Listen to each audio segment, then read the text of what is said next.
کھول کر سوال کروں گا. اچھا بات یہ ہے کہ ہم دیکھتے ہیں کہ وہ لوگ جنہوں نے عمران خان کے ساتھ دور اقتدار میں مزے لوٹے، چاہے کے پی کے ہو اور چاہے فیڈرل گورنمنٹ ہو، اور انہوں نے کرپشن بھی کی ہے دبا کر. میں تو اس وقت بھی کہتا تھا ان کے متعلق، اور اس کی میں نے دشمنیاں بھی بھگتی سارا کچھ.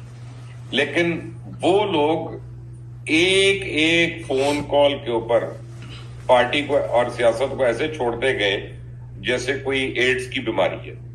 اور جو نئے لوگ ہیں، نوجوان ہیں، بچیاں ہیں، میں تو بچیاں ہی کہوں گا، میری عمر کے مطابق تو بیٹیاں ہیں، وہ انہوں نے ایسے ایسے مارے کہیں، ایسے ایسے ڈٹ گئے کہ ہم بھی سوچنے پہ مجبور ہو گئے جو مخالفت کر رہے ہیں کہ نہیں یار، یہ ممی ڈیڈی پارٹی نہیں ہے. یہ جنون، یہ بلیو کرتے ہیں اس بات میں، چاہے غلط بلیف ہے چاہے صحیح بلیف ہے، لیکن بلیو کرتے ہیں. تو جو اصل تحریک انصاف ہے جس نے پاور انجوائے کی، وہ تو کہیں گم ہو گئی نا شیر افضل.